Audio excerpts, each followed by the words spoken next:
இதுல வர்ணாசிரம தர்ம காண்டத்துல ஒரு வச்சனம், ஒரு விஷயம் என்ன அப்படின்னா, தேவான்னதம் சபாம் விரக்ஷானு அக்னீனபி ததாயதிம் தண்டவத் பிரணமேத் பூமௌ நாபிவாதனமாச்சரேது. குழந்தைகளுக்காக விசேஷமா பெரியவா சொல்ல சொன்னதுனால இந்த விஷயத்தை எடுத்து சொல்றேன். தேவானு அப்படின்னா தேவதைகள். கோவிலுக்கு போறோம், பகவானோட சந்நிதியில போறோம், காமாட்சியை தரிசனம் பண்றோம், பிள்ளையார தரிசனம் பண்ணணும். தரிசனம் பண்ணிட்டு நமஸ்காரம் பண்றோம். நமஸ்காரம் பண்ணிட்டு அபிவாதையே சொல்லணுமா அப்படின்னா கிடையாது. சுவாமிக்கு அபிவாதையே கிடையாது. தேவானு. அடுத்து நதம். நதம்னா மேற்கு முகமாக ஓடக்கூடியதுக்கு நதம்னு பேரு.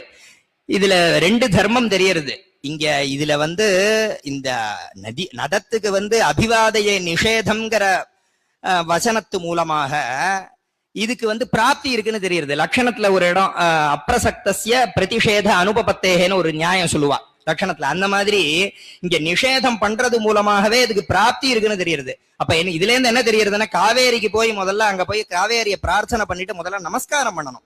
நமஸ்காரம் பண்ணிட்டு அதுக்கப்புறம் ஜலத்தை எடுத்து தலையில புரோக்ஷனம் பண்ணிக்கணும். அப்புறம் தான் காலை வைக்கணும். அதுக்கப்புறம் ஸ்நானம் பண்ணணும்.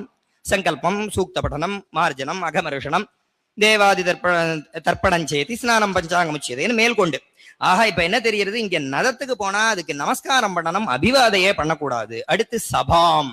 சபாம்னு ஒரு சபையில ஒரு பிராமணாளுக்கு மேல நிறைய பிராமணா இருக்கா அப்படின்னா அவளுக்கு பண்ணிட்டு அபிவாதையை பண்ணணுமான்னா அபிவாதையே பண்ணக்கூடாது.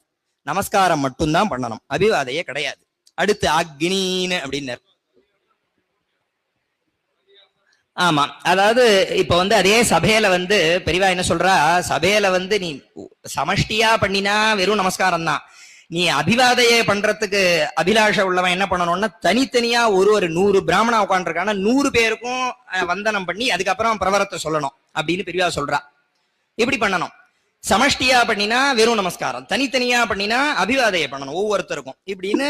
அதே மாதிரி அடுத்து விருக்ஷான்னு அப்படின்னார்.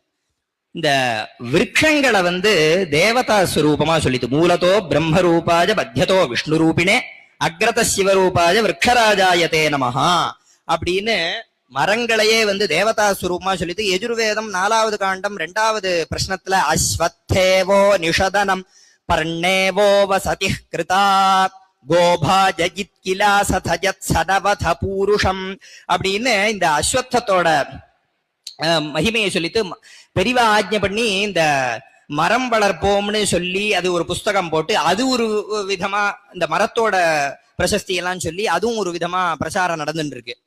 அப்போ அதே மாதிரி அஸ்வத்த நாராயண பூஜை வந்ததுன்னா பெரிவா விசேஷமா ஆஜ்ஞை பண்ணி அதை பூஜை பண்ண சொல்லி நிறைய பேரை இதை பண்ண சொல்லி நானே